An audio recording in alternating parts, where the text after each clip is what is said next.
après avoir étudié les guerres étrangères de la Révolution française, nous allons consacrer ce cours à la guerre de Vendée. Alors, première question, pourquoi consacrer un développement particulier à la guerre de Vendée et pourquoi ne pas l'intégrer à l'exposé plus général des guerres de la Révolution française? Eh bien, justement, comme nous allons le voir, parce que la guerre de Vendée possède de nombreuses dimensions très particulières et notamment celle qui est suggérée par cette image, qui est la dimension de la violence. Comme nous l'avons vu donc, dans le cours précédent, ce qui caractérise la façon de mener les guerres de la Révolution, c'est le principe de l'économie des forces formulée par Carnot. Or, justement, la guerre de Vendée, elle se caractérise par un déchaînement de la violence, suggéré donc par cette photographie, qui est une photographie qui a été prise donc par les archéologues qui ont fouillé un charnier de la bataille menée au Mans le 12 et le 13 décembre 1793. Et ce charnier, ce qu'il montre, c'est que les victimes qui ont été enterrées, eh bien, elles ont subi des violences qui ne sont pas des violences ordinaires. Les blessures qu'elles ont subies, ce ne sont pas des blessures normales de combat, ce sont, comme on le voit, les crânes qui ont été fendus, ce sont des exécutions, donc ce sont véritablement des scènes de massacre. Et par ailleurs, les victimes, ce ne sont pas que des hommes, il y a aussi des femmes qui ont donc subi ces massacres. Alors, ce que suggère donc cette image, c'est cette photographie, c'est que la guerre de Vendée se caractérise en effet par des débordements de violence. Et la violence n'est pas seulement une modalité de la guerre de Vendée, ça en devient même une véritable essence. La violence devient, à l'époque de la Révolution française, un véritable paradigme, un paradigme politique. C'est un sujet qui est mis en débat, et puis, ne l'oublions pas, la violence, c'est une des principales thématiques qui sont associées à ce qu'on appelle la terreur, et en particulier aussi à la chute de Robespierre. Donc la violence, c'est un sujet militaire, mais c'est aussi un sujet politique. C'est aussi un sujet politique dans l'historiographie, puisque la caractérisation de la violence de la guerre de Vendée, eh bien, c'est aujourd'hui encore un sujet très politisé, notamment à travers l'utilisation de concepts de génocide ou de guerre totale, qui sont des concepts très idéologiques et qui sont aussi des concepts anachroniques, puisque c'est des concepts qui ont été élaborés au XXe siècle pour décrire des conflits du XXe siècle, et ces concepts donc anachroniques et idéologiques sont plaqués sur la guerre de Vendée, pour des raisons qui sont des raisons essentiellement politiques.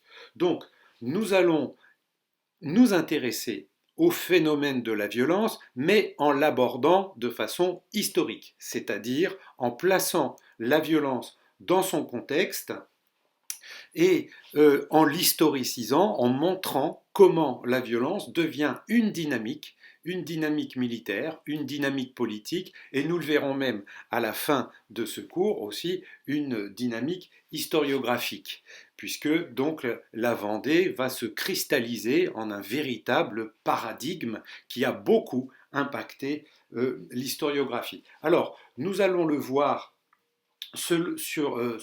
d'après un plan divisé en trois parties, de façon classique, et trois parties chronologiques.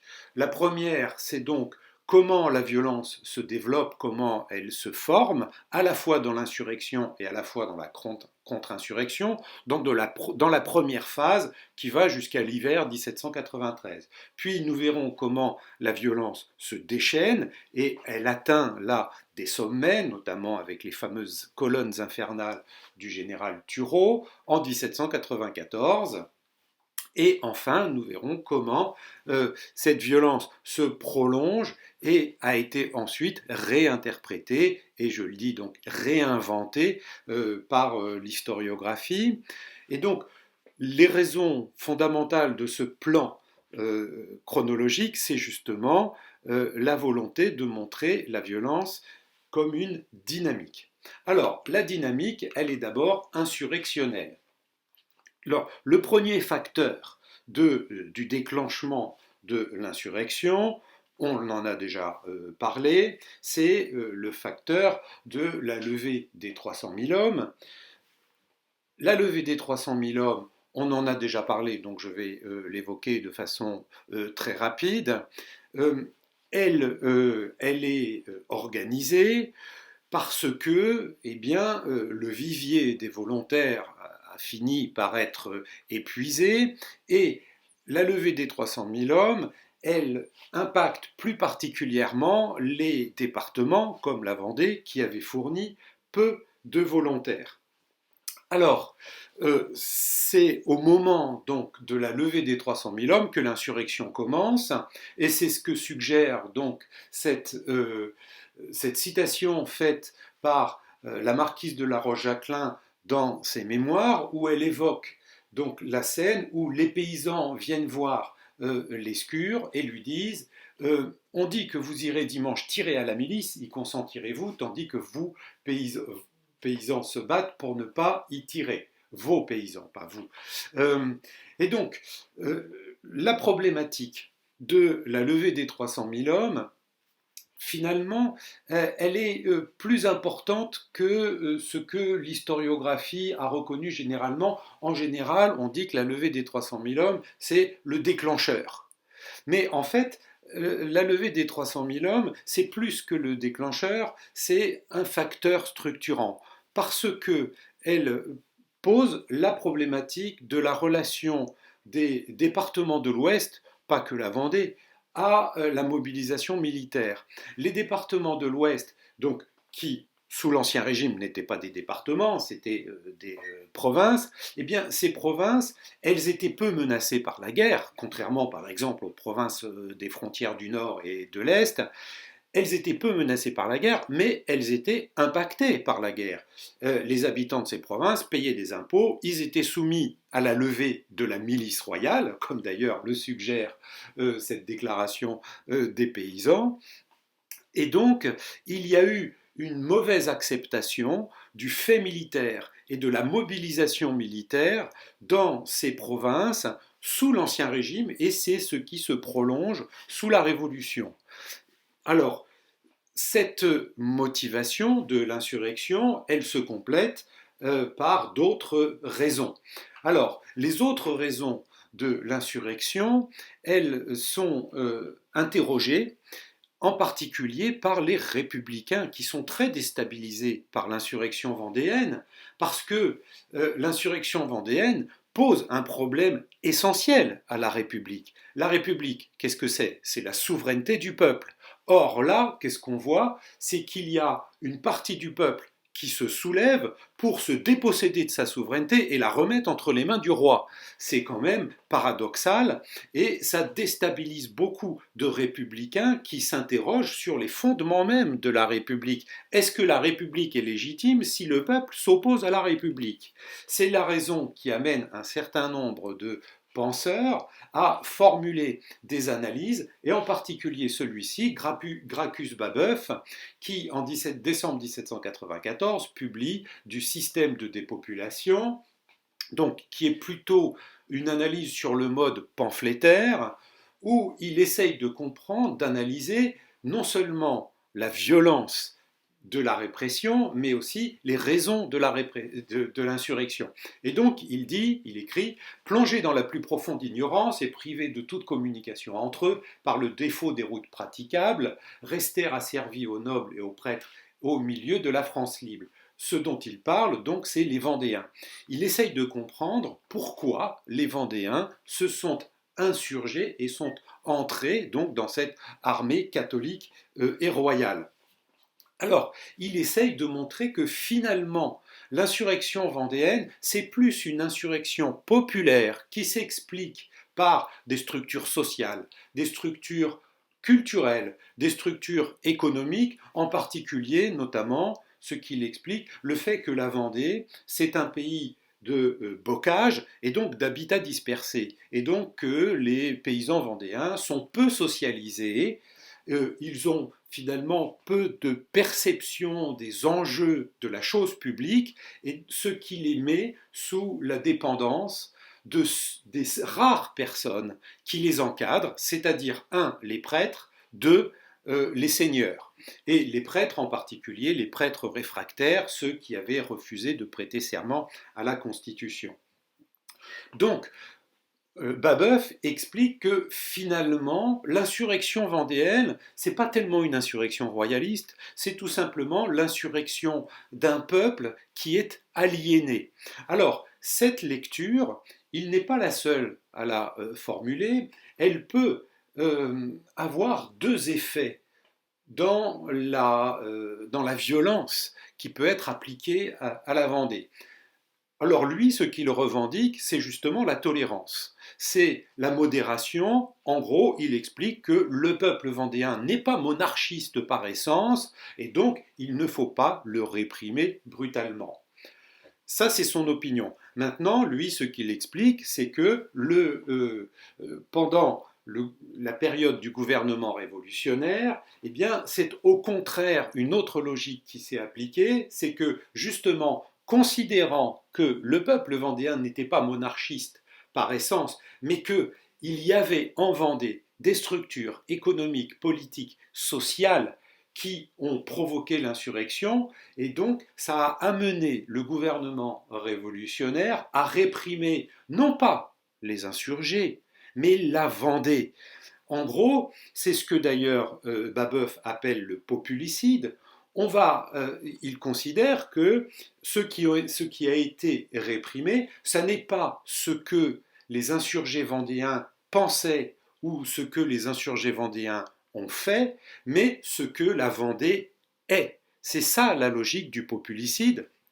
Et d'ailleurs, au XXe siècle, c'est ce qu'on appellera aussi la logique du génocide. Alors, cette logique, elle existe, c'est vrai, elle existe. Il y a effectivement une façon de considérer la Vendée comme un espace qui est par définition incompatible avec la République. Maintenant, cette logique, elle n'a pas été systématisée et elle n'a pas inspiré un génocide.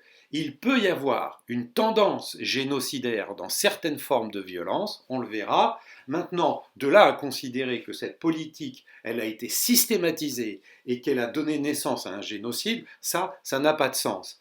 Alors, Babeuf, lui, ne dit pas génocide, il dit populicide, et s'il élabore l'hypothèse d'un populicide, c'est pour des raisons politiques qu'on étudiera tout à l'heure. Alors, ces causes de l'insurrection, elles vont donner naissance à plusieurs formes. Les formes de l'insurrection sont diverses et les formes de la violence sont diverses. Et d'ailleurs, ça apparaît dans cette évocation d'un événement particulier qui sont les massacres de Machecoul. Alors Machecoul, c'est une petite ville qui est prise au début du mois de mars 1793 par les insurgés. Alors, prise de la ville qui donne naissance à une première vague de massacres, qui sont des massacres qui se déroulent dans la continuité du combat. Là, je dirais que ce sont des massacres pulsionnels. Là, c'est la violence du combat qui se prolonge par des scènes de brutalité. Mais après, ce que raconte ce chef vendéen, qui s'appelle Lucas de la Championnière, eh bien, il y a des massacres qui sont menés de sang-froid. C'est-à-dire, une fois que les insurgés ont pris le contrôle de la ville, ils ont mis en place un dispositif légal pour mettre en procès les patriotes, les condamner et les massacrer. Et donc, ça donne une autre image de la violence, qui a été d'ailleurs évoquée par le général Aubertin au XIXe siècle, dont les mémoires ont été intégrées aux mémoires du général Hugo, qui était le père de Victor Hugo, et qui dit « C'est en rendant les hommes de son parti complices de ces horreurs que ce chef, donc Charette, chef vendéen, parvint à les mettre dans la nécessité absolue de continuer la guerre. » Alors, évidemment, ce que cherche à faire le général Aubertin à ce moment-là, c'est de disculper la République en disant finalement la violence de la guerre de Vendée, c'est pas la République qui en est responsable, ce sont les insurgés. Alors, bien sûr, c'est partisan. Maintenant, il met le doigt quand même sur un phénomène important et intéressant, c'est la dynamique de la violence. Il y a une dynamique de la violence, il y a une logique propre de la violence. Alors, cette violence, ce n'est pas seulement un effet secondaire, elle devient un facteur dominant qui a pour caractéristique de s'auto-reproduire. On est violent car on subit de la violence, et comme on a été violent, on crée chez l'adversaire finalement le même sentiment qui l'amène lui aussi à répondre à la violence par la violence. Et donc ça marche dans les deux sens. Il y a une interaction. La violence, c'est une forme de relation sociale. Donc ça va donner naissance à plusieurs formes insurrectionnelles, à plusieurs formes de guerre, et en particulier celle qui est formulée ici par la proclamation des chefs vendéens en juin 93, où ils invitent à ne reconnaître d'autre autorité que celle de Sa Majesté très chrétienne Louis XVII, roi de France et de Navarre, et n'obéir qu'aux seules réquisitions émanées de ses officiers sous peine d'être considérés et traités comme criminels de lèse-majesté. Dans l'esprit des insurgés, des chefs vendéens, eh bien, la révolte n'est pas une insurrection. Pourquoi? Parce que c'est eux qui sont les détenteurs du pouvoir légitime qu'ils considèrent comme étant toujours entre les mains du roi, des mains de la monarchie. Donc, pour les chefs vendéens, les insurgés, c'est qui? Eh bien, c'est la République, c'est la Convention, c'est le Comité de salut public. Et eux, ils sont les détenteurs du droit légitime de réprimer cette insurrection. Et donc ça justifie une forme particulière de la violence. Quand ils disent, par exemple, que ceux qui s'insurgent doivent être traités comme des criminels de lèse-majesté, comment on traite un criminel de lèse-majesté sous la monarchie? Eh bien, on le condamne à mort. Et donc, ça, c'est une logique particulière qu'il faut prendre en compte. C'est que les chefs vendéens ne se considèrent pas comme des insurgés, et donc c'est ce qui va provoquer aussi un certain type de stratégie lorsqu'ils mobilisent l'armée qu'on appelle donc l'armée catholique et royale. Dès le début de l'insurrection, hein, dès le mois de mars, eh bien, ils vont valider plusieurs types d'actions, plusieurs types de tactiques. Alors, il y a un premier type de tactique qui est la tactique, pour le coup, qu'on doit qualifier d'insurrectionnelle. Là, ce sont des petits groupes d'insurgés qui parcourent le pays, qui tentent des embuscades, qui attaquent des postes, qui attaquent éventuellement des bourgs, voire des petites villes, qui harcèlent les troupes de la République, et en particulier les gardes nationaux, qui sont mal préparés. Mais parallèlement à cette tactique, il y a aussi une armée catholique et royale qui se forme comme un corps d'armée qui est destiné à livrer des batailles rangées, et même qui mène une campagne qu'on appelle la virée de galère,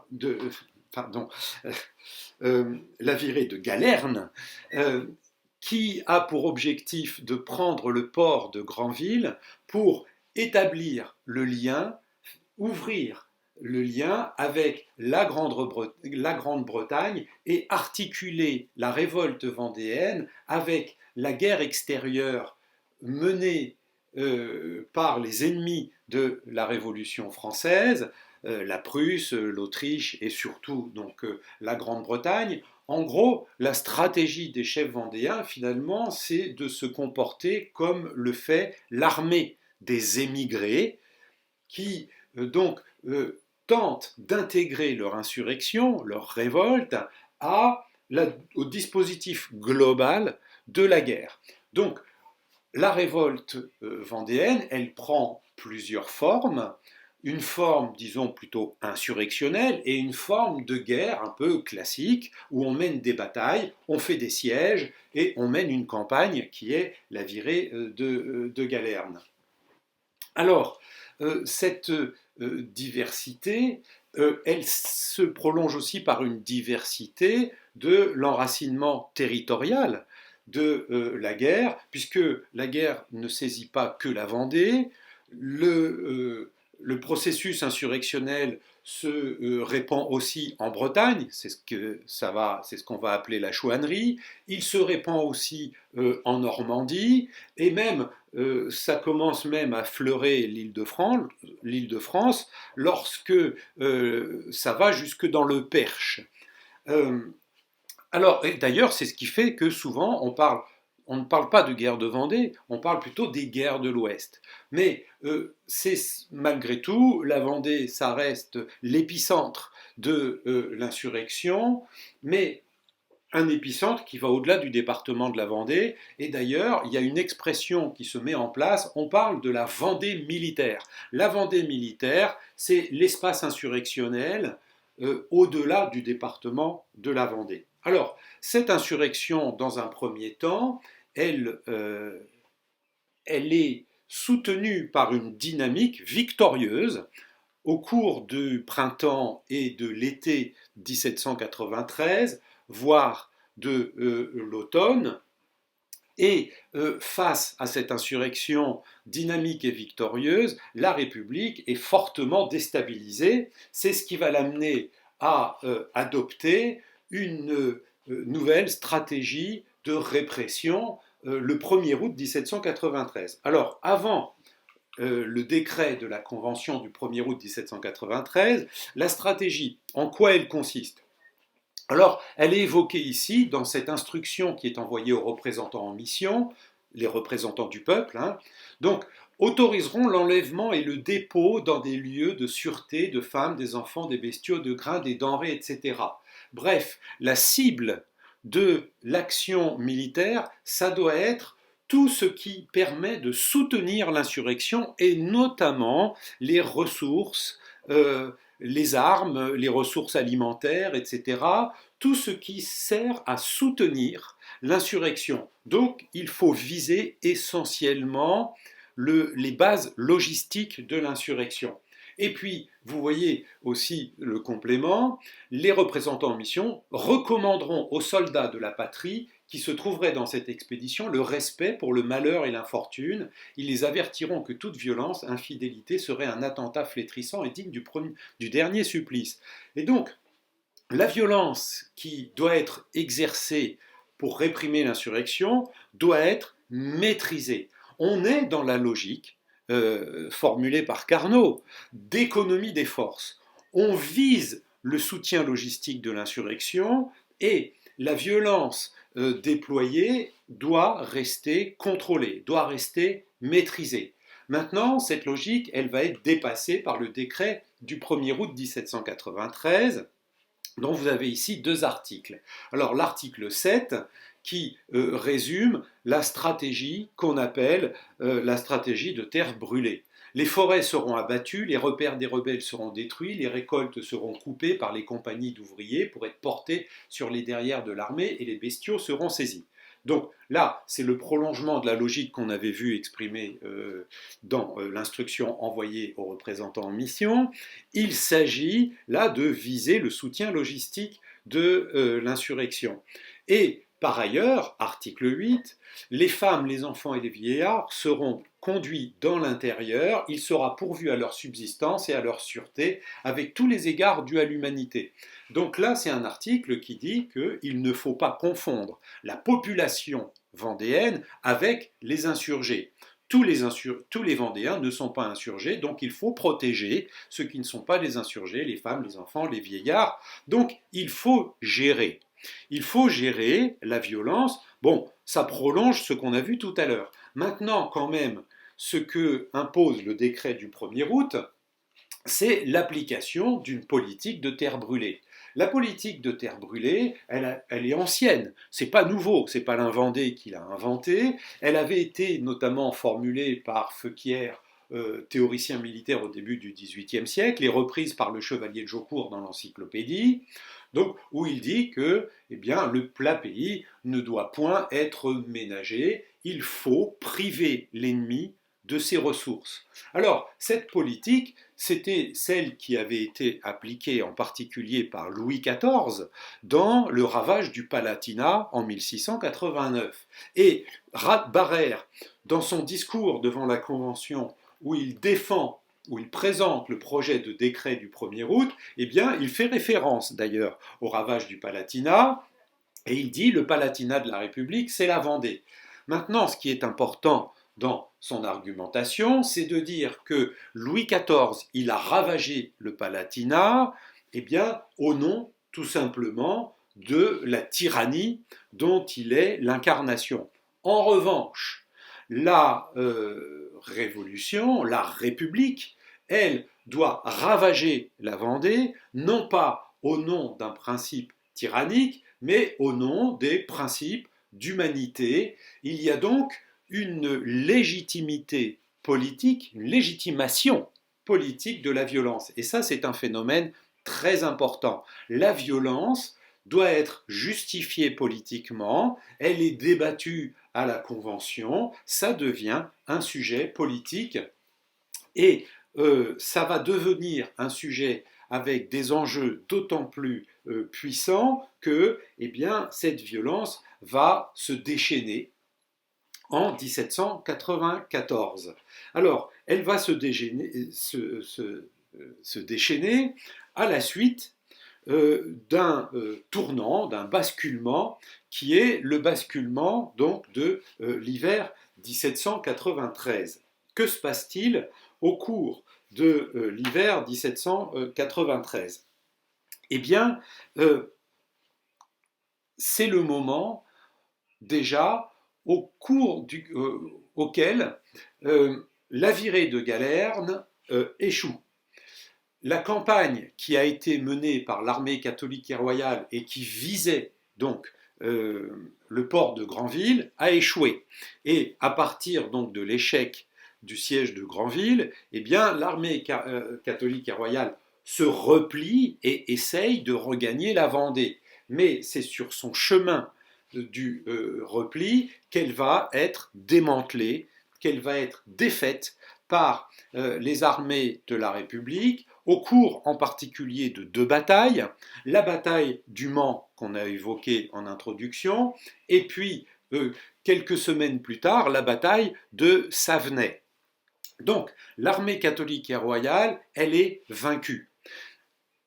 La conséquence, c'est que finalement, après la défaite et le démantèlement de l'armée catholique et royale, eh bien, il ne reste plus de l'insurrection que sa dimension de guérilla, c'est-à-dire d'action de petite guerre, ce que je disais tout à l'heure, de harcèlement, de coups d'attaques très ponctuelles.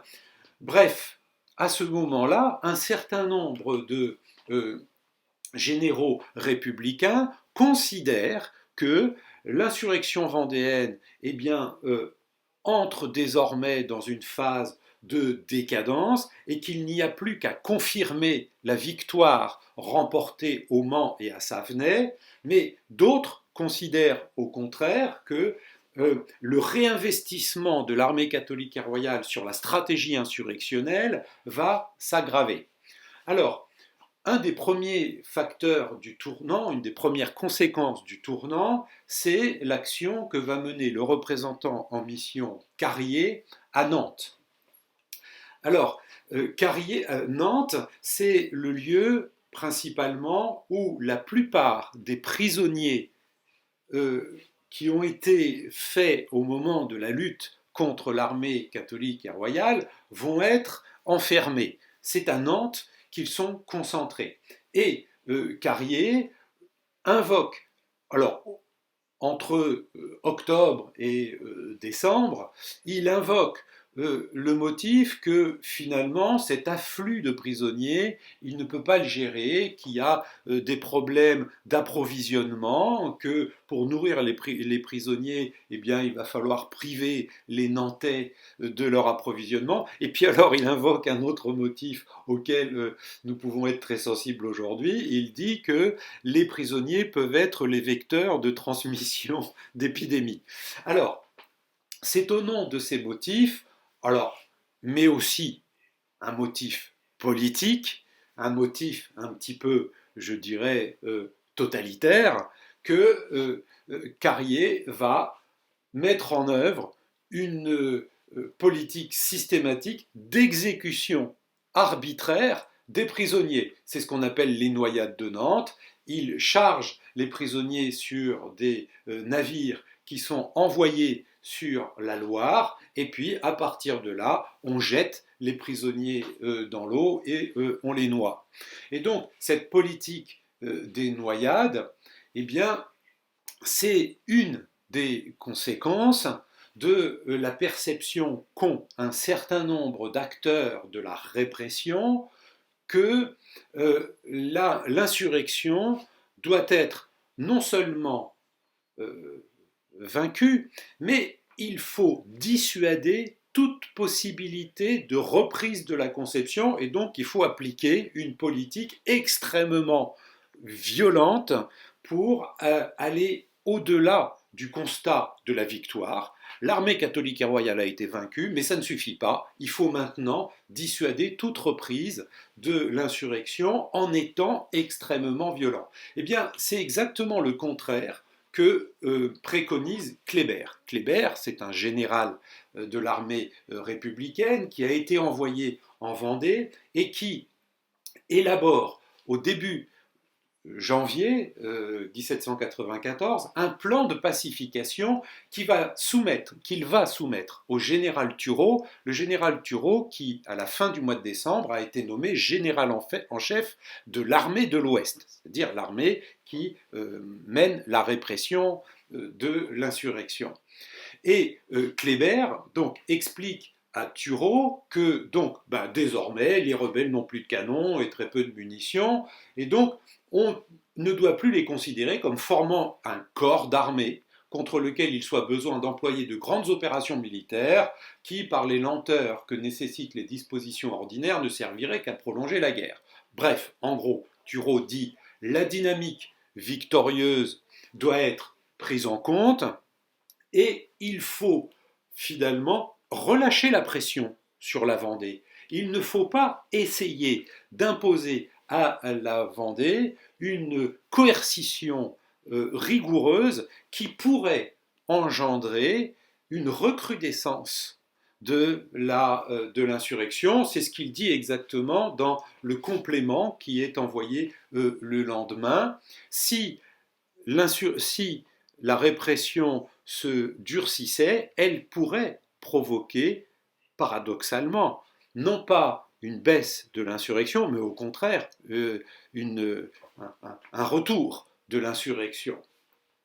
Alors, le plan proposé par Kléber, qui est un plan de modération, voire de négociation pour désarmer les insurgés, eh bien, il n'est pas validé, et c'est au contraire le plan élaboré par Turreau qui, lui, va être adopté. Alors, Turreau, lui, début janvier, donc, il envisage un nouveau plan. Alors, le 15 janvier, il écrit aux représentants en mission donc cette lettre dans laquelle donc il explique que mon intention est bien de tout incendier. Alors là, c'est très important. Et il dit « Je ne suis que l'agent passif des volontés du corps législatif que vous pouvez représenter dans cette partie. » En gros, que dit Turreau? Je vais appliquer à la lettre le décret du 1er août, qui est un décret de terre brûlée. Donc je vais incendier la Vendée. Et il dit donc « Je suis l'agent passif des volontés du corps législatif. » Mais Turreau explique par ailleurs dans cette lettre que, malgré tout, pour appliquer concrètement ce plan, eh bien, il va quand même falloir prendre en compte le fait que eh bien, les insurgés ont des complices. Le fait que bien, un insurgé, c'est quelqu'un qui ne l'écrit pas sur son front, c'est quelqu'un qui ne porte pas un uniforme, et donc qui, la nuit, peut être insurgé, et le jour peut apparaître comme un paysan ordinaire. Et puis, donc, par définition, explique Turreau, l'insurgé vendéen, le vendéen, il est vendéen, c'est-à-dire qu'il est inséré dans la société. Donc, il explique que pour réprimer l'insurrection, eh bien, il faut envisager la possibilité d'étendre la répression au-delà des insurgés. C'est ce qu'il dit. S'il faut.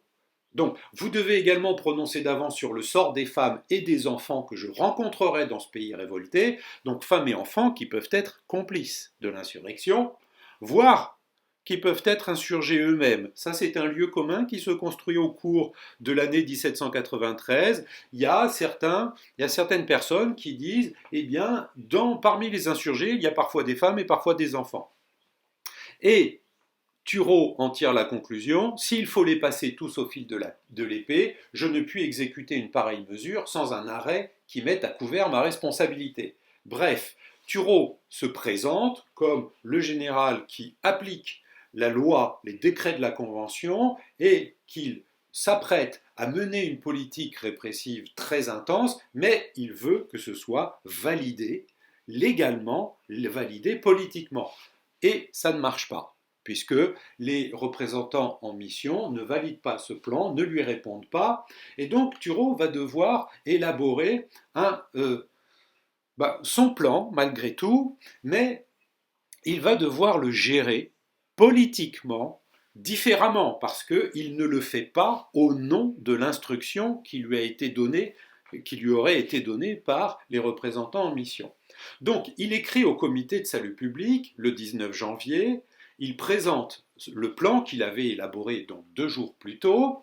Alors, il décide de créer 12 colonnes, qu'on appelle des colonnes mobiles, pour changer le système opératique. Jusqu'à présent, comment est-ce que l'armée républicaine contrôlait l'espace de la Vendée? Eh bien, l'armée, elle était répartie dans des garnisons, dans des places fortes, et donc cette fixation des forces armées dans des places fortes faisait que finalement l'armée républicaine ne contrôlait pas l'espace, parce que au-delà de la place forte, eh bien l'espace, le terroir, eh bien il était entre les mains des insurgés. Et donc finalement, l'armée républicaine ne contrôlait que certaines villes, que certaines places fortes. Et donc là, Turreau met au point un plan qui va être donc un plan de mise en place de colonnes mobiles qui vont parcourir l'espace et qui vont permettre donc d'une part d'appliquer la politique de terre brûlée, mais aussi donc de menacer de façon permanente, quotidienne, les insurgés. Alors, ça c'est donc le projet opératique donc, des colonnes mobiles. Mais, et il dit, chaque chef de colonne a son instruction particulière, tous ont l'ordre d'incendier. Bon, application du décret du 1er août. Et dans sa présentation de son plan au comité de salut public, Turreau se dit tout à fait fidèle au décret du 1er août. Et il n'en dit pas plus. Ce qu'il veut juste faire valider par le comité de salut public, c'est l'organisation en colonne mobile. Maintenant, on va le voir, dans les instructions qu'il envoie le même jour aux généraux qui commandent chaque colonne, là, il y a une dimension différente qu'il n'a pas évoquée dans sa lettre au comité de salut public. Donc, il explique que tous les brigands qui seront trouvés les armes à la main, ou convaincus de les avoir prises pour se révolter contre leur patrie, seront passés au fil de la baïonnette. Alors, ça, c'est la définition légale du brigand. Qu'est-ce que c'est qu'un brigand? Un brigand, c'est quelqu'un qui est pris les armes à la main. Et il est considéré comme légitime de l'exécuter sur place. Alors, donc, là, Turreau reste dans la logique, je dirais, traditionnelle de la répression d'une insurrection. Mais il introduit une autre dimension qui est la dimension transgressive, et c'est elle qui va engendrer tous les débordements de la violence. Il dit déjà, on en agira de même avec les filles, femmes et enfants qui seront dans ce cas. Bon, alors, là, c'est vraiment étendre la définition du brigandage jusqu'aux filles, femmes et enfants.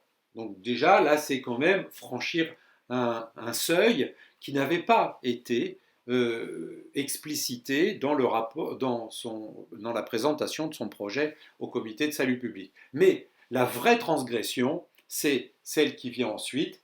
Les personnes seulement suspectes ne seront pas plus épargnées, mais aucune exécution ne pourra se faire sans que le général l'ait préalablement ordonné. Alors là, ça c'est une vraie transgression de la loi. C'est même illégal. Dire que les personnes suspectes peuvent être exécutées et que c'est le général qui a la décision entre les mains, eh bien ça, c'est illégal. Parce qu'une personne suspecte, y compris dans la phase de la terreur, et notamment c'est la loi sur les suspects, eh bien une personne suspecte, elle doit être jugée. Alors il y a un dispositif légal qui est spécial, qui est spécifique à l'espace insurrectionnel. Ce qui juge les suspects d'insurrection, c'est ce qu'on appelle des commissions militaires, et donc qui sont assez rigoureuses. Alors certaines sont plus violentes et condamnent quasiment tout le monde à mort, d'autres sont plus tolérantes. Alors, en tout cas, ce que propose donc Thureau, c'est de dépasser ce dispositif légal en soumettant la décision de l'exécution à l'arbitraire du général. Eh bien ça, c'est illégal, et ça, il ne le dit pas, ni à la Convention, ni au comité de salut public, il ne le dit que dans l'instruction envoyée aux généraux. Et voyez comment, dans cette lettre écrite par le général qui commande la 5e colonne à Thureau le 22 janvier, voyez comment c'est appliqué.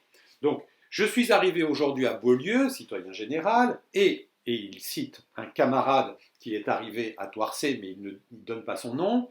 Nous avons tous deux exécuté tes ordres, c'est-à-dire qu'ils ont mis le feu. Mais il nous a été impossible, malgré les abattis que nous avons fait faire, de propager l'incendie dans les bois. La fouille en a été infructueuse. Donc il explique pourquoi il n'a pas appliqué finalement la priorité qui avait été formulée par Thureau, qui est de mettre le feu à la Vendée, d'incendier la Vendée. Là, il explique pourquoi il n'a pas mis le feu à tout l'espace.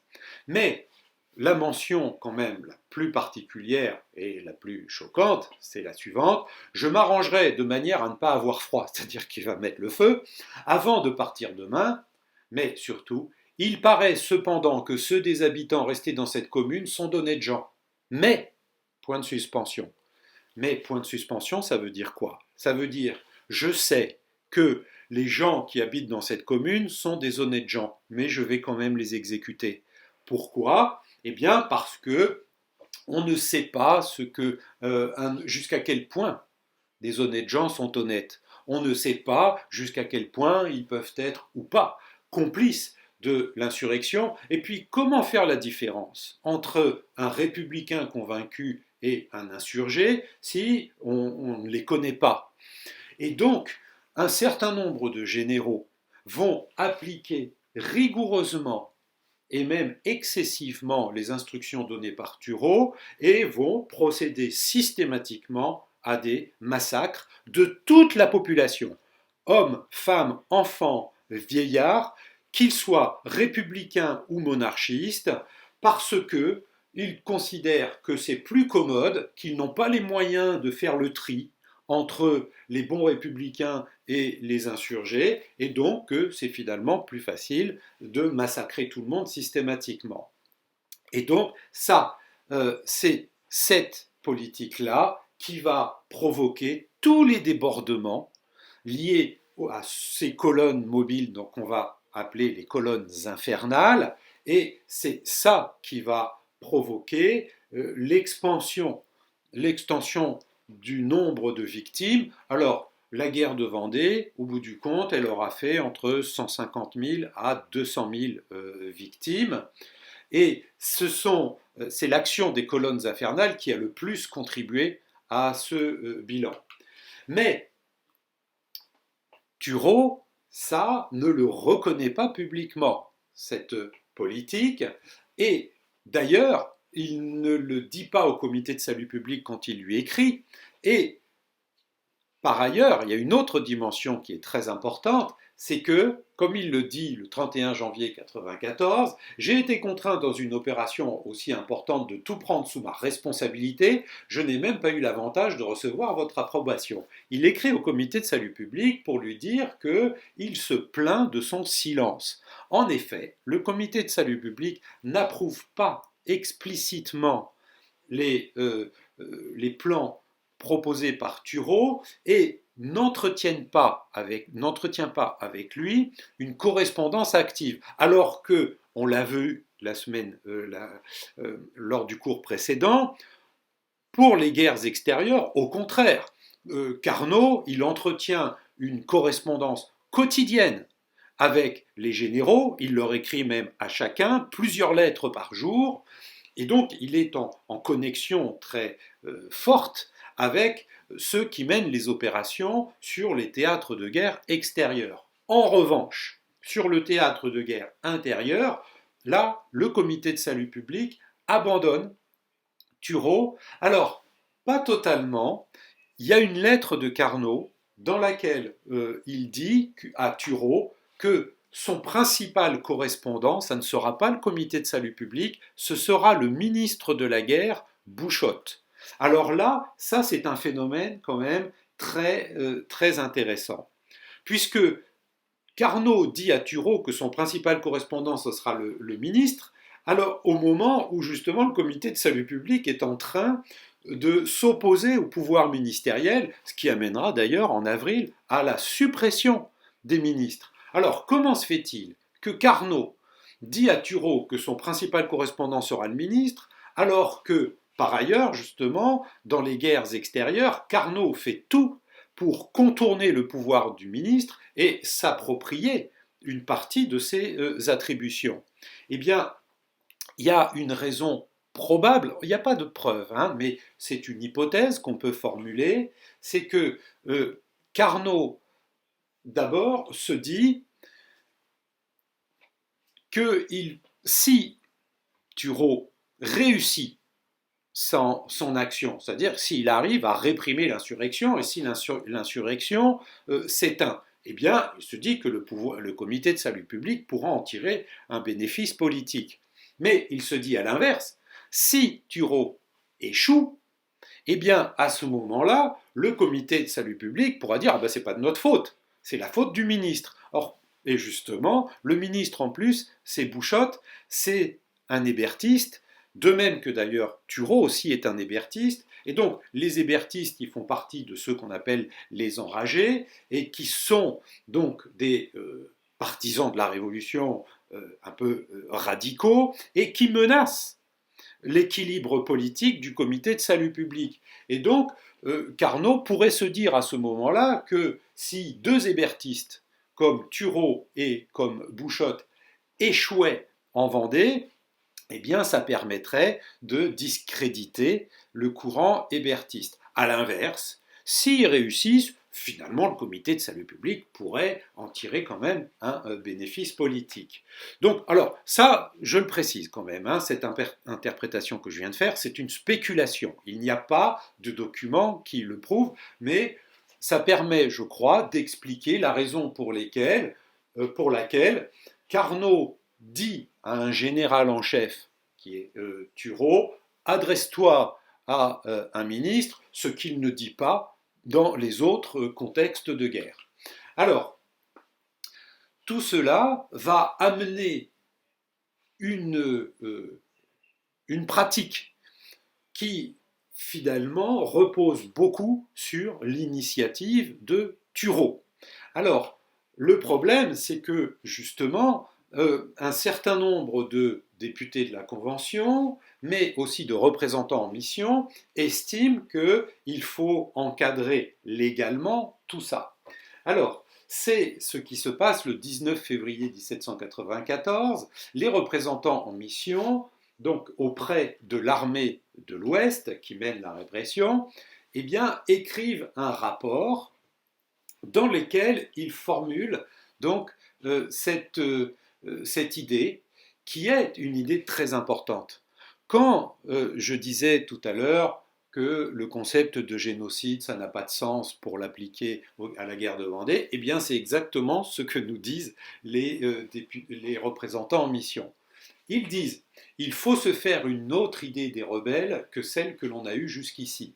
C'est que tous les habitants qui sont à présent dans la Vendée sont des rebelles tous acharnés. En gros, donc, qu'est-ce qu'ils disent? Ils disent, jusqu'à présent, on faisait une distinction entre les habitants de la Vendée et les rebelles. Ça veut donc dire que la politique de répression qui était menée jusqu'à présent, ce n'était pas un génocide. On visait les rebelles, on ne visait pas la population vendéenne. Mais là, ils disent, maintenant que l'insurrection s'est développée, etc., eh bien, on peut considérer que tous ceux qui restent en Vendée, ça veut donc dire qu'ils sont complices de l'insurrection. Donc ils disent que tous les Vendéens doivent désormais, ce qui n'était pas le cas avant, considérés comme des rebelles. Alors, à ce moment-là, est-ce que ça veut dire que le génocide commence à partir de là? Eh bien non, parce qu'ils disent la guerre de Vendée ne sera terminée que quand il n'y aura plus un habitant dans la Vendée. Qu'est-ce que ça veut dire? Est-ce que ça veut dire qu'il faut massacrer tous les Vendéens? Non, c'est pas ce qu'ils disent, parce que le lendemain, le 20 février, ils publient un arrêté qui invite tous les Vendéens à quitter la Vendée, et ceux qui ne le feraient pas les menacent non pas de massacre, mais les menaces de procédures judiciaires. Et donc, ça, ce n'est pas une invitation au génocide, c'est une invitation à mener une sorte de politique de terreur, c'est-à-dire faire peur aux habitants en les menaçant de poursuites judiciaires s'ils restent en Vendée. Et donc là, on voit formuler très précisément l'enjeu de la question de la définition du brigand. Qu'est-ce que c'est qu'un brigand? Donc, il y a une définition légale. La définition légale, un brigand, c'est un rebelle qui est capturé les armes à la main.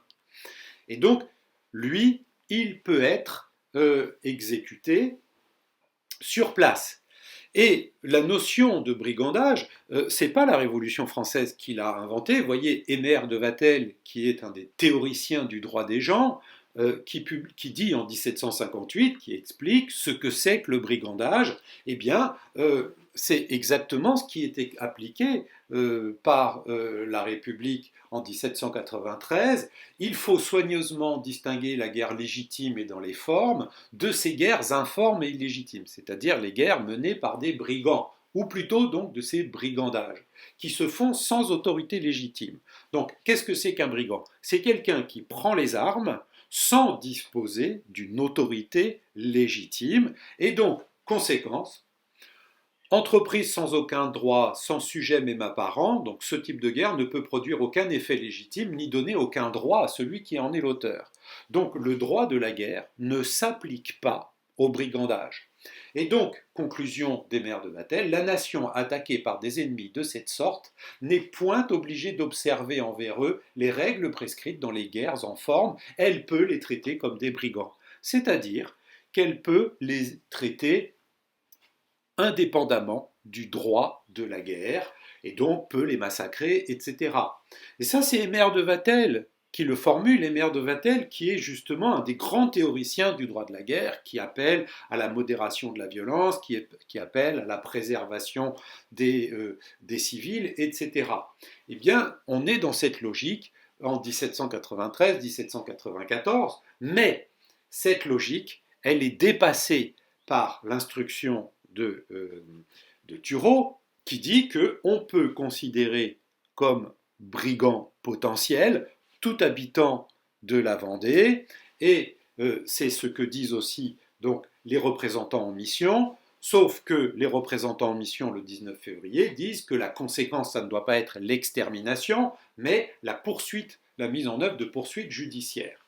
Donc, la définition du brigandage, c'est vraiment un enjeu fondamental. C'est elle qui est censée initialement, dans le décret du 1er août et par la suite, limiter l'exercice de la violence en la ciblant uniquement sur ceux qui sont considérés comme brigands, mais le déchaînement de la violence en 1794 sous l'autorité de Turreau, eh bien, s'appuie sur une extension de la définition du brigandage à l'ensemble de la population. Alors, certains généraux qui commandent des colonnes vont appliquer l'instruction de Turreau à la lettre, et puis d'autres, au contraire, vont l'appliquer modérément parce que justement Turreau dit que c'est le général qui dispose du droit arbitraire de décider de qui on peut exécuter. Donc la violence, là, vraiment, ça devient un vrai sujet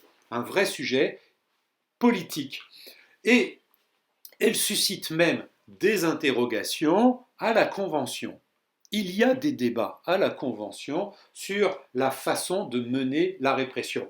Et ça, c'est un discours très important, très intéressant. Le 12 février 1994, Barère, qui avait invité, qui avait défendu le décret du 1er août et qui avait invité à mettre en place la politique de la terre brûlée, eh bien, Barère dit, lorsque le comité, après quelques jours de silence, vous voyez, il fait référence au fait que le comité de salut public ne répond pas aux messages envoyés par Turreau, qui d'ailleurs va lui-même renoncer et qui va entrer en relation directe avec Bouchotte. Malgré tout, il va quand même continuer à envoyer des rapports à la Convention, mais des rapports où il ne fera que dire je brûle, c'est tout ce que je fais. Alors, lorsque le comité, après quelques jours de silence, a voulu vérifier les faits et connaître quelle était la véritable exécution donnée à ces arrêts, quel a été son étonnement de voir la troupe royaliste s'ameuter et se grossir de tous les mécontents que la barbare et exagérée exécution des décrets avait formé de nouveau dans un pays qu'il ne fallait plus que désarmer. En gros, Barère dit, en substance, Kléber avait raison. Kléber avait raison de dire que si on relance, si on réactive une répression brutale, violente, ça va au contraire la relancer l'insurrection plutôt que la calmer. Et donc, Barère évoque la barbare et exagérée exécution des décrets. Alors, barbare et exagérée exécution des décrets, c'est quand même un élément important. Barère n'accuse quand même pas Turreau de désobéir. Il l'accuse d'obéir de façon trop exagérée. Ça, c'est important parce que si Barère disait que Turreau désobéit à la loi, eh bien, Turreau serait condamné. Or, là, Barère, quand même, et le comité de salut public laisse Turreau agir et il ne sera rappelé que le 18 mai. Donc, c'est dans cette période, depuis la mi-janvier jusqu'au printemps, que le moment de la répression a été le plus intense. Mais à ce moment-là, il y a une perception par les autorités de la violence qui se met en place. Et voyez par exemple cette lettre d'un membre du district de Châlons. Alors, à Carnot, c'est pas sûr que ce soit à Carnot. En tout cas, elle a été conservée aux archives du comité salut public. Il dit nos mots, non, mon ami, sont à leur comble. Une partie de notre district a été aujourd'hui livrée aux flammes. Hommes, femmes et enfants dans les campagnes n'ont point été épargnés. Le département de la Vendée, un des départements sans contredit les plus florissants de la République, est destiné pour ne former qu'un désert. Bref, tout ça pour dire quand même que dans la sphère politique, et y compris dans les autorités centrales, eh bien, on sait ce qui se passe en Vendée, et tout simplement ce que font les autorités politiques du moment, c'est que eh bien, dans un premier temps, il laisse faire.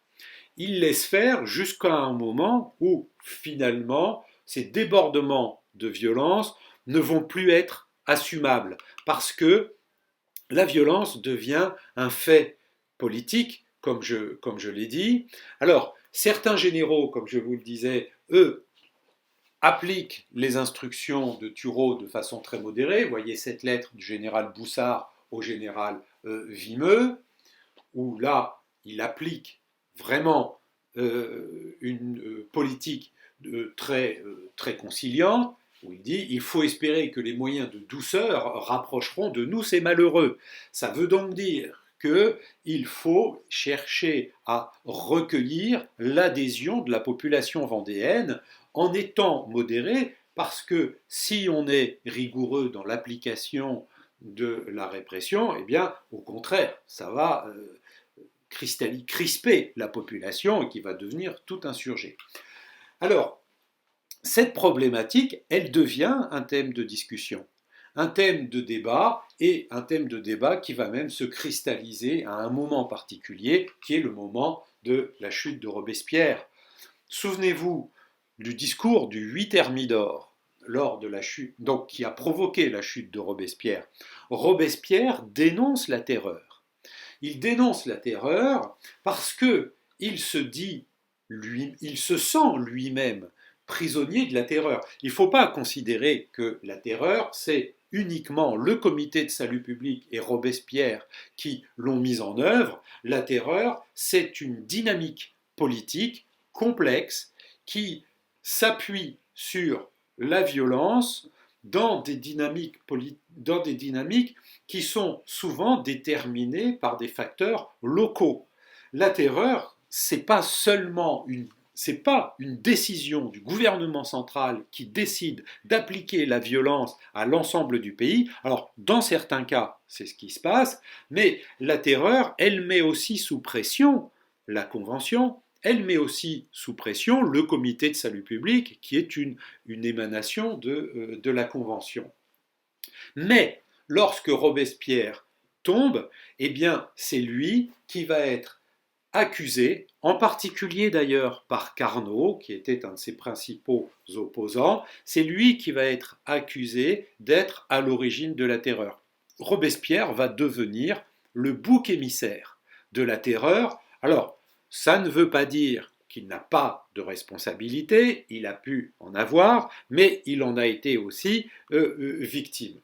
Et donc, c'est ce qu'on appelle donc la période thermidorienne. Qu'est-ce que c'est que la période thermidorienne? Eh bien, c'est le moment où on condamne Robespierre et, pour certains, plus généralement, le gouvernement révolutionnaire d'être à l'origine de la terreur, qui devient un paradigme qui se cristallise et qui va d'ailleurs même devenir une sorte d'illusion rétrospective. Alors, ça ne veut pas dire qu'il n'y a pas eu d'action de terreur, ça ne veut pas dire qu'il n'y a pas eu de violence, ça ne veut pas dire qu'il n'y a pas eu de victimes, mais que la terreur ait été un paradigme assumé et mené systématiquement par Robespierre et par le comité de salut public, ça, non. En revanche, c'est l'idée quand même qui finit par se répandre et qui se cristallise en focalisant sur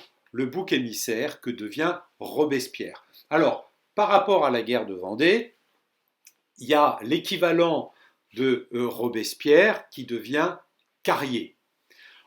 Carrier, donc, qui était le représentant en mission donc, à Nantes, il est mis en procès.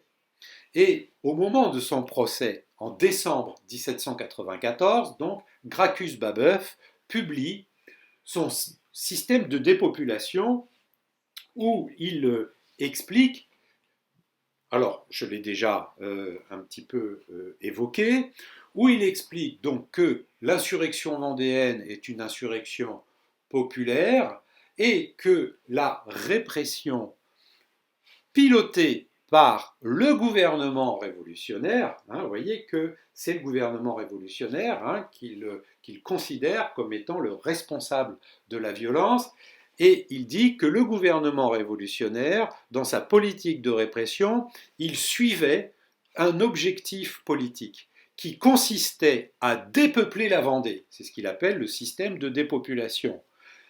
Dépeupler la Vendée parce qu'on considérait les Vendéens comme des citoyens, comme des sous-citoyens, comme des citoyens peu politisés et fortement impactés par l'influence de l'Église et de la noblesse. Et donc, pour cette raison, eh bien, le gouvernement révolutionnaire avait décidé d'exterminer tous les Vendéens pour récupérer ensuite tous leurs biens, notamment leurs biens fonciers, et les redistribuer par la suite aux partisans de la République. Et donc, ce que explique Babeuf, c'est qu'il y avait une politique délibérée d'extermination de la population vendéenne, c'est pour ça qu'il appelle ça un populicide, et que c'est le gouvernement révolutionnaire qui serait à l'origine de ce plan. Alors, pourquoi Babeuf dit ça il n'est pas monarchiste, hein, Babeuf, c'est un révolutionnaire. Lui, il s'oppose au gouvernement révolutionnaire qu'il considère comme un dévoiement de la démocratie et notamment comme un dévoiement de la Constitution de l'an 1. Et donc, Babeuf met en évidence cette perspective du populicide, alors qui, comme je le disais, va beaucoup inspirer certains historiens du XXe siècle et d'aujourd'hui pour dire que cette logique de populicide, en fait, c'est une logique de génocide. Mais Babeuf, il élabore cette hypothèse dans un contexte politique qui est le contexte thermidorien, où il essaye de mettre en avant un certain nombre de ses convictions politiques et où il se saisit de cette opportunité pour inventer cette hypothèse du populicide pour défendre son point de vue politique. Alors, Babeuf, il se connecte finalement avec le climat qui domine pendant la période thermidorienne, qui consiste à trouver des boucs émissaires, Robespierre, et là, en l'occurrence, Carrier, qui est condamné à mort et exécuté. Mais Carrier n'est pas le seul à être mis en cause. Turreau, à son tour, va être mis en cause. Mais lui, il ne va pas lui arriver la même chose. Turreau, il est mis en accusation, mais il va réussir à s'en sortir et à être à être libéré. Il est mis en accusation et il est emprisonné et il va être innocenté. Alors, Turreau, par la suite, dans ses mémoires, il construira une justification rétrospective, a posteriori, donc de son attitude. Qu'est-ce qu'il explique? Il dit que finalement, eh bien, l'insurrection vendéenne, elle a provoqué un désordre et une véritable situation d'anarchie et qui s'expliquait par les tensions qui existaient entre les généraux, entre les représentants en mission, avec les autorités politiques locales, avec la Convention, etc. Bref, que tout ce système-là était confus, voire anarchique, et que quand il a pris en main l'armée de l'Ouest, eh bien, il s'est trouvé dans une situation de confusion totale, et donc il justifie son action en disant que lui, il a rétabli de l'ordre en prenant l'autorité, son autorité de général en chef, mais, dit-il, en appliquant la loi. Alors, Turreau se justifie. Alors, bien sûr, c'est là aussi un point de vue très partisan, d'auto-justification, mais ce qu'il dit n'est pas totalement absurde. C'est vrai que dans la première phase insurrectionnelle, il y a eu beaucoup de confusion dans la gestion de la contre-insurrection. C'est vrai que les armées qui étaient sur le théâtre, sur ce théâtre d'opération, étaient parcourues par beaucoup de tensions politiques. Notamment, il y avait un fort impact du mouvement sans culotte, qu'il y avait aussi des tensions avec les autorités politiques locales, avec les représentants en mission. Bref, qu'il y avait une situation effectivement d'anarchie, ou que l'historien Jean-Clément Martin a qualifié de défaut d'État. En effet, c'est dans ce contexte-là que Turreau, finalement, est parvenu à s'imposer et à mettre en place son système répressif de violence déchaînée. Alors, une fois que tout cela a été reconnu, eh bien, donc on l'a vu, Carrier, lui, il a été victime du mouvement thermidorien, mais Turreau, il a réussi à s'en sortir. Pourquoi est-ce qu'il a réussi à s'en sortir? Eh bien, parce que un certain nombre de ceux qui ont à le juger, notamment les députés de la Convention et les anciens membres du comité de salut public, notamment Carnot, eh bien, voient que si on révèle tout le système de Turreau et on révélera soit la complicité du comité de salut public, soit sa défaillance. Et par exemple, Carnot, il doit à ce moment-là s'inquiéter en se disant si Turreau est condamné, je risque d'en subir les effets. Et beaucoup de députés de la Convention se le disent, parce que Turreau envoyait régulièrement des rapports à la Convention, alors des rapports qui étaient en partie frauduleux, qui dissimulaient une partie de son action, mais la Convention, elle a approuvé l'attitude de Turreau. Donc les députés de la Convention, un an plus tard, donc en 1795, au moment où Turreau est mis en procès, eh bien, se disent, si on condamne Turreau, on se condamne nous-mêmes. Et donc, ils ont, alors que c'était pas la même chose pour Carrier. Carrier, lui, il avait pris l'initiative et il avait totalement assumé l'initiative de transgresser la loi. Il avait décidé d'exécuter des prisonniers alors que la loi ne le lui permettait pas. Mais il avait totalement assumé et il l'avait assumé publiquement, il avait fait des déclarations. Et donc Carrier, je dirais qu'il était facilement condamnable. Pour Turreau, c'est pas la même chose, parce que Turreau, il a toujours fait en sorte de se présenter comme celui qui appliquait les instructions de la Convention, du Comité de salut public, des représentants en mission, etc. Et donc, le condamné, ça aurait été condamné, la Convention, le Comité de salut public, les représentants en mission. C'est la raison pour laquelle beaucoup ont décidé de fermer les yeux sur la culpabilité de Turreau qui a réussi donc à s'en sortir. Alors, tout ça se fait dans un contexte où la politique de répression de l'insurrection vendéenne est en train de changer radicalement. La politique désormais menée, ça devient une politique de négociation avec les insurgés, c'est ce qu'on appelle une politique de pacification, dont le général Hoche va devenir un acteur majeur. Alors, l'esprit de cette politique, elle est formulée dans cette lettre, envoyée par le comité de salut public, où ils disent le moyen le plus sûr d'atteindre ce but, c'est-à-dire de pacifier la Vendée, était de centraliser les mesures d'exécution, d'établir une harmonie parfaite de volonté entre les représentants du peuple délégués près des armées de l'Ouest, des côtes de Brest et de Cherbourg, et de mettre dans les opérations des généraux Leconcert et l'ensemble qui peuvent seuls en assurer le succès. Bref, en gros, le comité de salut public valide en quelque sorte la vision qui a été ensuite évoquée par Turreau, qui consiste à dire il y avait auparavant une situation un petit peu de désordre, de tension, de discorde entre le comité de salut public, les généraux, etc.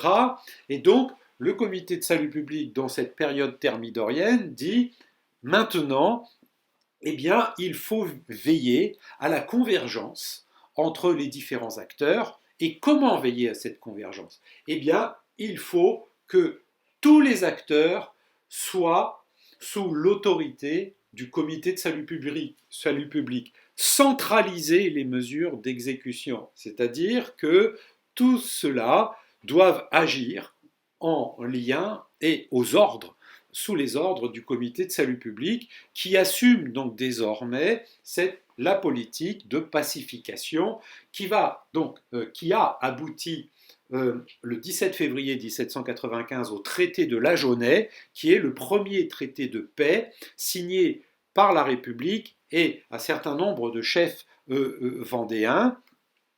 Mais le problème, c'est que ce traité, ne va pas être longtemps respecté, et notamment un des chefs vendéens, le principal qui est Charette, lui, il va ensuite relancer l'insurrection.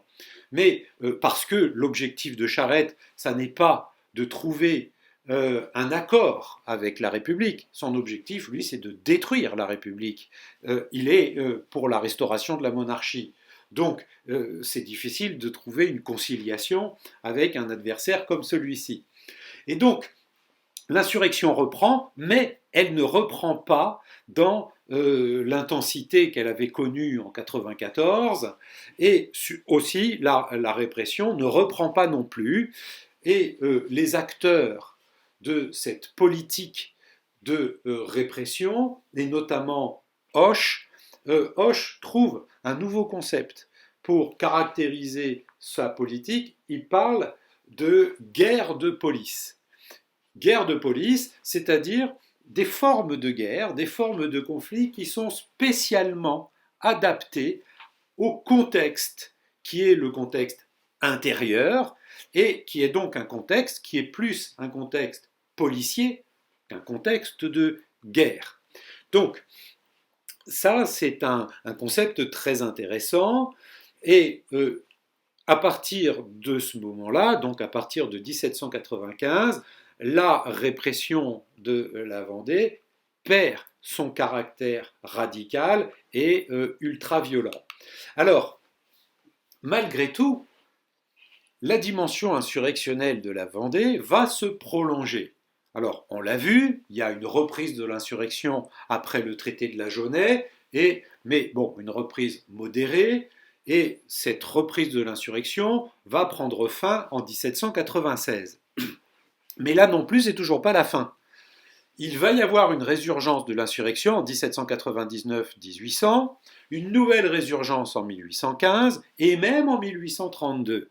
Alors en 1832, un certain nombre alors pas que vendéens, dans certains espaces de l'Ouest, entrent en insurrection contre la monarchie de Juillet, au nom de la défense du parti légitimiste qui défend la dynastie des Bourbons. Mais bon, peu importe. Ce qui compte, c'est que la Vendée, après la phase donc, initiale de l'insurrection, finit par devenir une incarnation, finalement, une incarnation de l'insurrection et surtout une incarnation de l'insurrection royaliste. Et donc la Vendée cesse, la guerre de Vendée, ça cesse d'être un moment particulier, ça devient un vrai paradigme politique, et un paradigme politique qui se prolonge dans le temps, qui se prolonge au-delà de la guerre de Vendée. Et ça, c'est une caractéristique importante de cette guerre qui devient un phénomène transhistorique. Alors, et qui va provoquer bien sûr beaucoup de déviances historiographiques. Alors, c'est pour faire face justement à ces déviances que le général Savary, qui a participé aux guerres de Vendée, mais en essayant systématiquement d'imposer une politique répressive modérée. Le général Savary, dans les années 1820, donc publie une série d'ouvrages intitulés Guerre des Vendéens et des Chouans contre la République française. Alors, c'est un ouvrage historique vraiment remarquable au sens historique et au sens de la méthode, parce que Savary défend son point de vue, qui est de dire que l'insurrection vendéenne a été trop sévèrement, trop brutalement réprimée, mais pour autant l'insurrection vendéenne, elle méritait d'être réprimée parce qu'elle est monarchiste et Savary, lui, se dit républicain. Eh bien, pour alimenter ce point de vue, que fait Savary? Eh bien, il publie les sources. Il publie la correspondance de Turreau, il publie la correspondance avec le comité de salut public, etc. Bref, il réalise un travail historiographique vraiment très méthodique. Il dit, voilà ce que je pense, et si je le pense, c'est parce que cette source me le fait dire.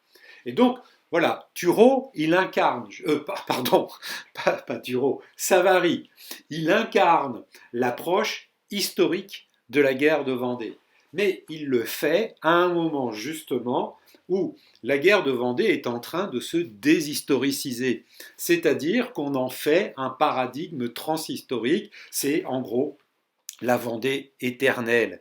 Et c'est ce principe de la Vendée éternelle qui va faire que, au XXe siècle et encore aujourd'hui, un certain nombre d'historiens vont se saisir de la guerre de Vendée comme un prétexte pour faire valoir un point de vue politique. La Vendée éternelle, elle existe encore aujourd'hui comme paradigme politique. Alors, ce paradigme politique, il va être, par exemple, activé à partir de deux concepts, le concept de guerre totale et le concept de génocide. Alors, le concept de guerre totale, il est né en 1918 sous la plume de Léon Daudet.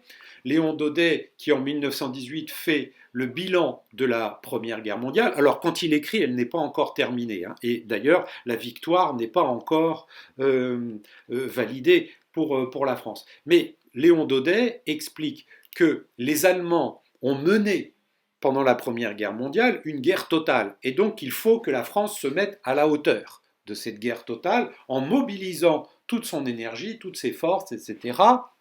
Et il dit, mais la France ne le fait pas. Pourquoi est-ce que la France ne se mobilise pas totalement? Eh bien parce qu'il y a en France certaines catégories de traîtres, ceux qu'il appelle les embauchés, c'est-à-dire les partisans des Boches. Et parmi ces embauchés, il y a beaucoup de juifs. Et Léon Daudet, c'est un antisémite, et il accuse les juifs d'avoir empêché la France de se mobiliser totalement.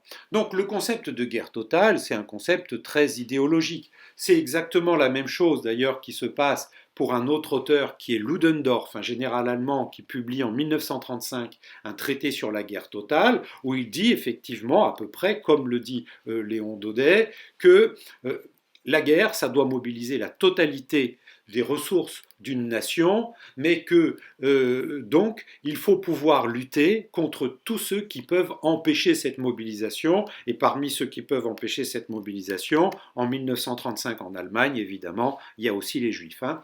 Et donc, la guerre totale, c'est un concept très politique, très politisé à l'origine, mais qui va se déplacer dans le registre de l'historiographie à partir de 1945. Parce que après la Seconde Guerre mondiale, alors la Seconde Guerre mondiale est apparue comme vraiment l'apogée de la guerre totale. Alors qu'est-ce que c'est qu'une guerre totale? Donc c'est une guerre qui est menée en franchissant tous les seuils du droit de la guerre et notamment toutes les limites qui font la différence entre les civils et les militaires, entre les combattants et les non-combattants. La guerre totale, c'est une guerre qui affecte les civils autant que les militaires. Et vous voyez, par exemple, Hiroshima et Nagasaki, eh bien ça, c'est des manifestations, ce sont des bombardements qu'on appelle stratégiques, ce sont des manifestations de la guerre totale. Et donc, après la Seconde Guerre mondiale, un certain nombre d'historiens se sont posé la question de savoir comment cette conception de la guerre, elle a pu s'imposer. Eh bien, la réponse donnée par certains, c'est de dire que, eh bien, la guerre totale, c'est la guerre qui consiste à considérer tous les citoyens d'une nation ennemie comme les ennemis, alors que normalement le droit de la guerre limite l'inimitié au seul militaire. Le seul ennemi, c'est le militaire, c'est celui contre lequel on combat. Mais la guerre totale, c'est considérer que tous les citoyens donc, de la nation ennemie sont des ennemis. Alors, un certain nombre de ces historiens ont dit comment cette conception de la guerre a pu s'affirmer. Eh bien, ils disent c'est à cause de la Révolution française, parce que la Révolution française, avec la conscription, etc., elle a transformé tout citoyen en soldat potentiel. Alors là, c'est un contresens total. Ça n'est pas la Révolution française qui a inventé le système de la mobilisation citoyenne.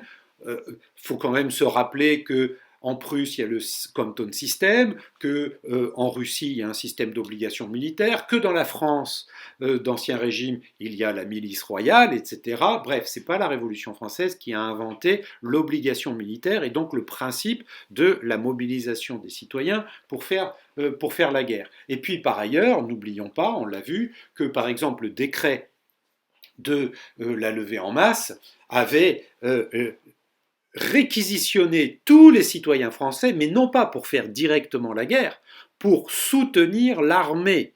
Et donc, en fait, ce n'est pas la Révolution française qui a inventé le principe de la prise en charge de la guerre par l'ensemble des citoyens. Dans la Révolution française, ceux qui font la guerre, ce sont des soldats de l'armée. Ce ne sont pas tous les citoyens qui prennent les armes. Et par ailleurs, cette problématique, la problématique des citoyens en armes, eh bien, ce n'est pas non plus la Révolution française qui l'a inventée. Et donc, considérer que la guerre totale, c'est avec la Révolution française qu'elle est née, c'est faux. C'est d'autant plus faux que, comme on l'a vu, les guerres menées par la Révolution française sur le plan extérieur sont des guerres mesurées. Et par exemple, en Belgique, on l'a vu, comment agit l'armée française? Eh bien, elle considère les citoyens du territoire belge, donc des Pays-Bas autrichiens, comme des personnes, comme des citoyens à part entière. Et donc, il y a beaucoup d'instructions qui sont envoyées aux armées en leur disant « Soyez très modérés quand vous vous adressez aux citoyens belges, parce qu'il faut essayer d'obtenir leur soutien et il ne faut pas, au contraire, les crisper contre la France. » Et donc, il y a une volonté délibérée de ne pas transformer les citoyens de la Belgique en ennemis. La Révolution française, elle prend en compte cette dimension politique qui ne transforme pas a priori tout citoyen des nations ennemies en ennemis. En revanche, on l'a vu, eh bien, dans la guerre de Vendée, effectivement, cette dérive, elle existe. Cette dérive qui consiste à considérer tout Vendéen en ennemi, eh bien, cette tension-là, elle existe. Mais elle n'a pas été systématisée. C'est plutôt une dérive. Donc, les historiens qui se sont saisis du concept de guerre totale, ils ont été amenés à considérer que c'est la guerre de Vendée qui incarne l'essence de la guerre révolutionnaire. Et alors ça, c'est totalement faux, on l'a vu. La guerre de Vendée, c'est exactement le contraire de la guerre révolutionnaire. Ça n'est pas du tout ce qui se passe sur les autres théâtres d'opération. Donc, le concept de guerre totale qui s'appuie sur le cas de la Vendée pour dire voilà, par essence, la guerre révolutionnaire, voilà ce qu'elle est, eh bien, ça c'est faux, c'est exactement le contraire. La guerre de Vendée, c'est le contraire de la guerre telle qu'elle est menée sur les théâtres extérieurs. Alors, le concept de génocide, lui aussi, c'est un concept qui a été très politisé, qui consiste donc à supposer que la répression de l'insurrection correspondait à une volonté délibérée, c'est un petit peu le prolongement de la thèse du populicide formulée par Gracchus Babeuf, une volonté délibérée d'exterminer la population vendéenne. On l'a vu que ce n'est pas le cas, il n'y a pas cette volonté délibérée, c'est plutôt donc une dérive.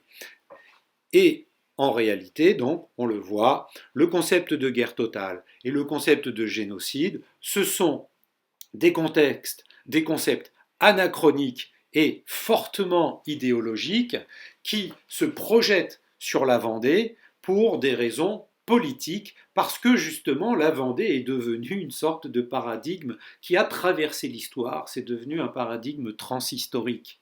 Et donc, utiliser le concept de guerre totale ou le concept de génocide pour caractériser la Vendée, eh bien, c'est soumettre l'histoire à des intentions idéologiques. C'est la raison pour laquelle nous avons plutôt essayé là de replacer la violence qui existe. En disant, quand je dis que le génocide, ça n'a pas de sens, ça ne veut pas dire qu'il n'y a pas eu de violence. Mais il s'agissait plutôt de montrer que cette violence ça n'est pas une expression d'une naissance de la Révolution ou d'une naissance de la République. Et pour conclure, voilà ce que je voudrais vous rappeler, cette gravure qu'on avait déjà vue. C'est une gravure qui rappelle les principes de la République: unité, indivisibilité de la République, liberté, égalité, fraternité. Ces principes de la République ne se traduisent pas par essence de façon violente. La violence n'est pas l'expression d'une naissance de la République, mais un élément du contexte agité dans lequel la République s'est construite, car elle a été confrontée à de nombreuses menaces, intérieures et extérieures. Donc la République s'est construite dans un contexte agité, violent, qui met en péril ses principes. Et c'est ce que décrit cette affiche. Construire la République face à la menace de la mort, c'est ça qui résume la séquence de 1793-1794, c'est liberté, égalité, fraternité ou la mort. Et donc, c'est un moment particulier où la menace, la perspective de la mort, la perspective de la violence a impacté la construction de la République et la façon de mener la guerre. Alors, de façon différente dans les guerres extérieures et dans les guerres intérieures. Dans les guerres extérieures, on a vu que finalement, la République était parvenue à concilier ses principes avec la pratique de la guerre, avec l'organisation de l'armée. Finalement, la République avait réussi à créer une armée républicaine et avait réussi à créer un système de guerre finalement assez conforme aux principes de la République, notamment grâce à ce système de l'économie des forces.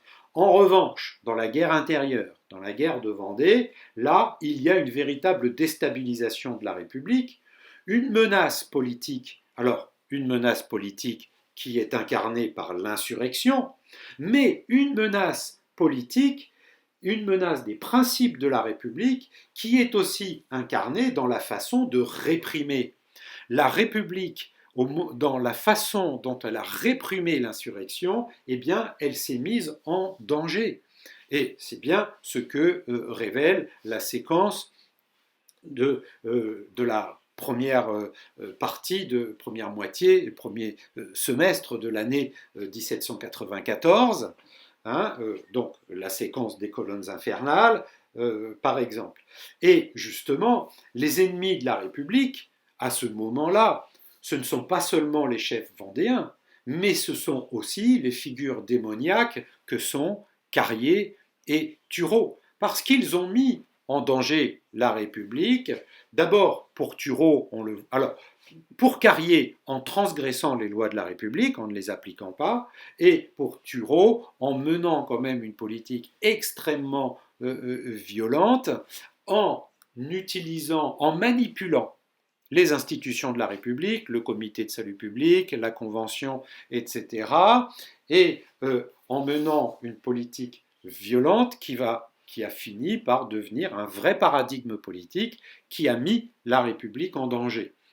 Donc on le voit, la violence est devenue un sujet qui a déstabilisé la République dans les guerres intérieures, mais qui a permis malgré tout à la République de surmonter les guerres extérieures, mais ce constat quand même, eh bien, il est valable pour les années 93 à 1795, mais rappelons-le, c'est quand même aussi la guerre et bon, c'est sa dimension de violence qui va mettre fin à la République avec le coup d'État de Bonaparte.